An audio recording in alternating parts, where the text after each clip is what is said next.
What's up? Have you ever thought to yourself, what if I had just done, something besides the thing that I actually did do? You know, what if I chose something for me rather than, listen to other people and their guilt trips? The question is, do our choices really matter? Well, today you're in luck. This is the Existential Stoic podcast, and that is our topic. I'm Danny here with my buddy Randy. What's up, Randy? Yo, Danny. So have you ever thought about so I existentialists think about choice all the time, and talk about it constantly. You hear about dread, anxiety, right? Facing those choices that define us and like not knowing or being afraid of which ones the anxiety, right? Of like choosing right. Because you're choosing yourself. They really put a lot of emphasis on choice as defining us. Do you really think it does? I mean, do you think that way? I mean, I don't know. It's a tricky one because it presupposes that we actually have the agency of choice, It does. Yeah, it does lean on that a lot. right? So, okay, assuming that we do have the agency of choice, then it's difficult because, some things is like very clear, yes or no. Other things is very nebulous and you have no idea. And it's just like, maybe, maybe not, maybe I won't do anything. And like, even if you don't choose yes or no, that's still making a choice because then you're not making moving forward. So it's like, I tend to think that choices are important, but at the same time, I also think that very few choices are uh un are irreversible. There are certain ones, like suicide, Yeah. totally irreversible. But there are most other choices are reversible to some degree. Well, let's say it this way then, because I think just saying choice broadly, yeah, they think all choices affect who we are, right, and who we become. But clearly, like some are more important than others. I think Kierkegaard had said, he said, like when you're thinking about like that fork in the road, like a big philosophical, spiritual, ethical choice, right? Those are going to be really self-defining if you choose correctly. If you put yourself into that choice and don't like let others choose for you, stuff like that. Um, Obviously there's gonna be some choices that are like more mundane, like what I wear today, I can obviously go change, it's not a big deal. That kind of stuff, but it still does say something about you, right? So in some sense, every choice from their perspective is saying something to the world about who we are and to ourselves. And we're making ourselves through those choices. Yeah, it's interesting because like when you read the text, like you can kind of get in that headspace of wow, like they are like choices really do define us so much. But at the same time, we make choices all the time that we do reverse. And I wonder, like, if we were more aligned with who we are, living authentically, would we ever reverse our choices, And is maybe that what Mm. we're doing wrong? Yeah. Well, it's kind of like I look at it as, some choices are just like a given. There are certain things that are like a very clear yes and a very clear no. And that is almost like it's like a freebie. You don't even need to decide. You I think already that's know. that's when you like know that's when you're like when yourself like who you are is aligned with what you're you know exactly what you're doing, right? Or like Hmm. that gut feeling where like you just you, Yeah. I think those are the best choices where it doesn't even feel like a choice almost, it feels right. And I Yeah. think yeah, that's what I think they talk about with like the authentic choice should feel like that. It should, but they're rare for most people. Well, so then the other thing is the choices that don't have a clear one. Sometimes I look at that as almost a test of endurance or patience. Like, how long can I sit in that not knowing? Because I oftentimes I get there and it's super frustrating to be in that spot where you like have to make a choice, you at least think you have to make a choice, but like there's no clear winner. And like, Ben Franklin would talk about making lists and crossing things out, Pros and whichever one's cons. long. But it's just like if it's not a clear winner, like if it's not a clear yes, then it's a no. And if it's not a clear no, then it's a yes, or maybe. But it's like maybe at those points you're not supposed to make a choice. Maybe you're just supposed to sit there until whatever naturally We do unveils forget that itself. not choosing is a choice. I mean, you can also choose not to choose effectively, right? And basically say, well, this choice is not important to me or whatever, right? So I think that Hmm. there is that side of it. It's really weird though, because like I do, you know, when you think about like ourselves, like what are we trying to make ourselves into anything? Because I do think about this a lot too, because the existential is like part of this choosing is like that self-making, Ortega called it like a life project. So like you have an idea of who you want to be, and like that's the project you're trying to realize. And so you're constantly, but you can change the project obviously, but you're trying to constantly realize this like self in the world. And I do want to know a lot too, because I wonder how many people are actually conscious of like who they're trying to become. In other words, like maybe we're like, are we not giving enough thought to the choices that we're making long term into who we're trying to be in the world and the Mm. values we sort of adhere to or believe in, that kind of stuff.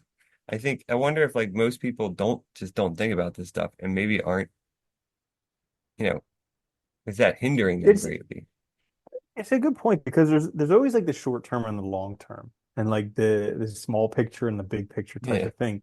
And I think a lot of people get caught up in the small picture. And I noticed for me specifically, like this was when I was younger, I didn't have much of this like big picture type of mentality. Yeah. And so like it was a lot more difficult, but like just the concept of like taking action. Because when I was younger, there were things that I wanted, but I was like, I just don't know how to get them. Like if just somebody would give me an opportunity, Oh like yeah, it then I seems like could do so far out of and reach. Yeah. Yeah. yeah.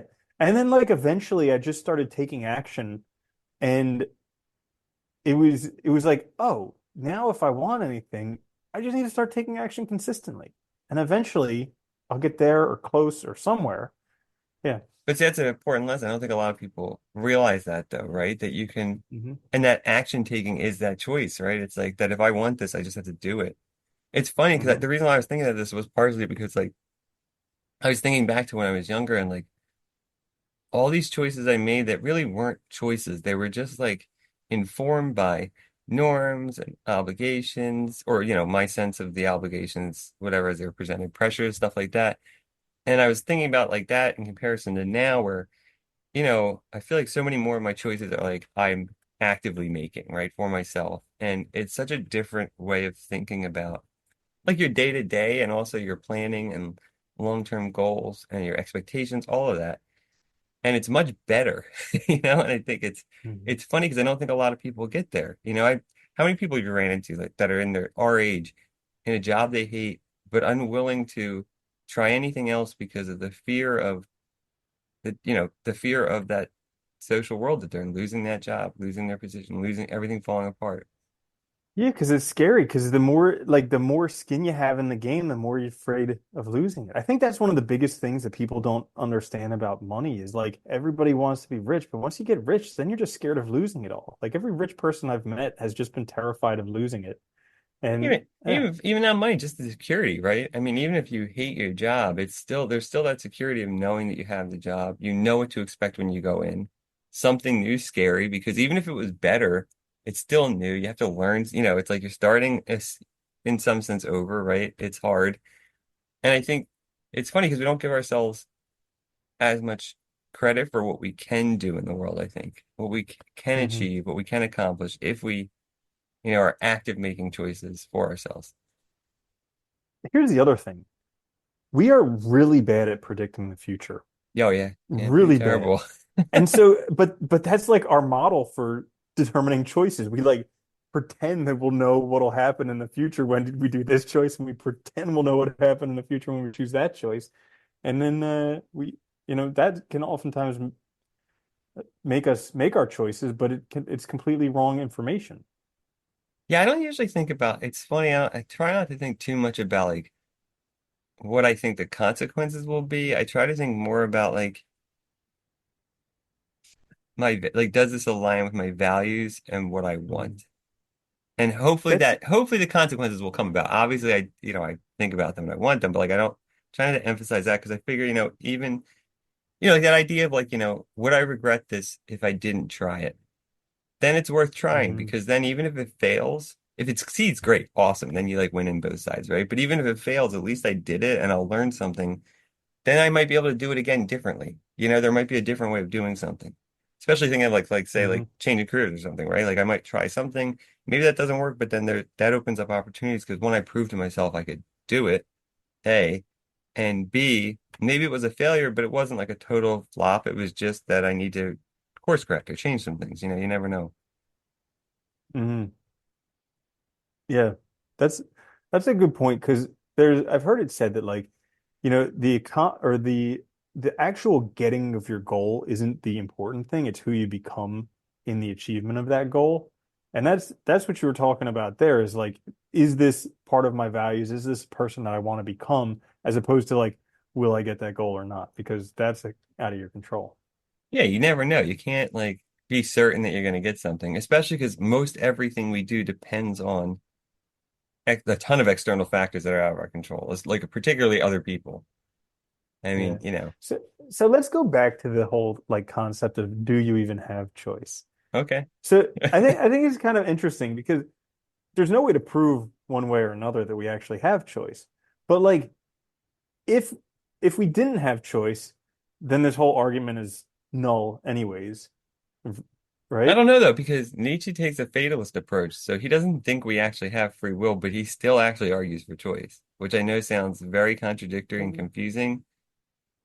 I know. Yeah, It how does that I know. work? It sounds very hard to grasp. I don't know how much time we have. No, it's Yeah.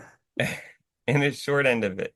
So it is many philosophers in ethics, von Frozen was more recent. There's a view of compatibilism, it's called. Ethicists who think free will or choice is compatible with determinism.